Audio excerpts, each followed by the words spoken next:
অনেকদিন পর ভিডিও নিয়ে আসলাম এন্ড আজকের ভিডিওতে আমরা জানবো তাণ্ডব এবং বরবাদ এই দুইটা সিনেমা আবার রিলিজ পাচ্ছে, কিন্তু কোন সিনেমাটা এগিয়ে রয়েছে। অন্যদিকে হিমেল আশরাফের সাথে শাকিব খানের কি তাহলে দুইটা সিনেমা আসতে চলেছে এবং শাকিব খানকে ভবিষ্যতে দেখা যাবে মাসুদ রানা চরিত্রে, এটা কি আদৌ সম্ভব? সর্বশেষ সোলজার সিনেমার কিছু আপডেট শেয়ার করব আজকের এই ভিডিওতে। তাহলে তো বুঝতেই পারছেন আজকের সম্পূর্ণ ভিডিও চমৎকার অসংখ্য আপডেটে ভরপুর থাকবে, তাই ভিডিও শেষ পর্যন্ত অবশ্যই দেখবেন। তার আগে ভিডিওতে লাইক আর চ্যানেলটা সাবস্ক্রাইব করে রাখুন। তাহলে চলুন এবার ভিডিও শুরু করি। তো সামার বাংলা হিটস ফেস্টের অংশ হিসেবে দর্শক পছন্দের শীর্ষে থাকা 4টা সিনেমা আবারও রিলিজ পাচ্ছে স্টার সিনেপ্লেক্সে। এর মধ্যে তাণ্ডব সর্বোচ্চ শো নিয়ে পুনরায় মুক্তি পাচ্ছে স্টার সিনেপ্লেক্সে। 8টি ব্রাঞ্চে আগামী এক সপ্তাহে মোট 16টি শো চলবে রায়হান রাফির পরিচালনায় শাকিব খানের ব্লকবাস্টার তাণ্ডব সিনেমা। এই সুযোগে বড় পর্দায় আরও একবার উপভোগ করা যাবে দেশীয় বাণিজ্যিক চলচ্চিত্রে ভিন্ন মাত্রা যোগ করে দেওয়া এই সিনেমাটি। শুধু তাই নয়, ডিরেক্টর মেহেদী হাসান পরিচালিত বরবাদ সিনেমাটাও 8টি ব্রাঞ্চে 16টি শো নিয়ে পুনরায় রিলিজ করা হচ্ছে এবং আজকে অর্থাৎ 19 তারিখ থেকে নিয়ে 25 তারিখ পর্যন্ত এই দুইটা সিনেমা আপনারা স্টার সিনেপ্লেক্সে আবারও দেখতে পারবেন।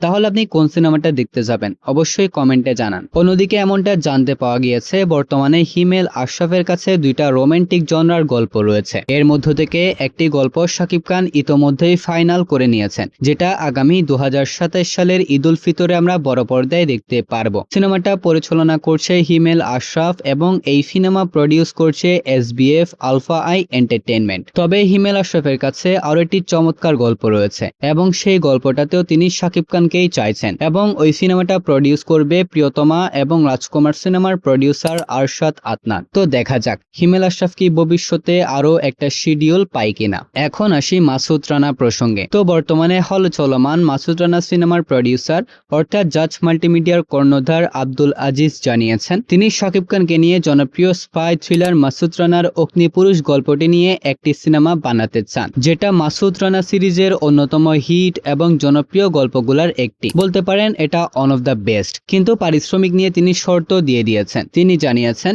তিনি শাকিব খানকে 3 কোটি টাকা পারিশ্রমিক দিবেন না, বরং সিনেমাটার OTT রাইটস এবং লাভের 50% দিবেন। এতে যদি সিনেমাটা 10 কোটি টাকা লাভ করে তাহলে এখান থেকে শাকিব খান পাবে 5 কোটি টাকা। তো আপনার কি মনে হয় এমন শর্তে কি শাকিব খান কোনোদিন তার সাথে এই প্রজেক্টে কাজ করবে? আর মাসুদ রানা চরিত্রের শাকিব খানকে কেমন লাগবে অবশ্যই আপনার মতামত কমেন্টে জানান। এখন আসি সোলজার সিনেমার কাছে। শাকিব খানের আসন্ন সিনেমাগুলোর তালিকায় প্রথম নম্বরে রয়েছে সোলজার, যেটা এবছর রিলিজ করা হবে। সোলজার প্রসঙ্গে শাকিব খান গত কয়েকদিন আগে একটা ইন্টারভিউতে জানিয়েছেন সোলজার সিনেমার 2টা বড় ফাইট সিকোয়েন্সের জন্য তারা খুব তাড়াতাড়ি থাইল্যান্ডে যাওয়ার প্রস্তুতি নিচ্ছে। সেখানে শুট শেষ করে ঢাকায় ব্যাক করার পর অল্প কিছু গানের শুট বাকি থাকবে, ওইগুলা শেষ করা হবে। এরই সাথে সিনেমাটার কাজ শেষ করে সিনেমাটা প্রোডাকশনে চলে যাবে। তিনি আরো জানিয়েছেন সিনেমাটা এবছর অক্টোবর মাসে আসার সম্ভাবনা রয়েছে, যদিও এই ডেটটা এখনো অফিসিয়ালি সিনেমা টিমের পক্ষ থেকে কোন একটা টিজারের মাধ্যমে অ্যানাউন্সমেন্ট করা হয়নি।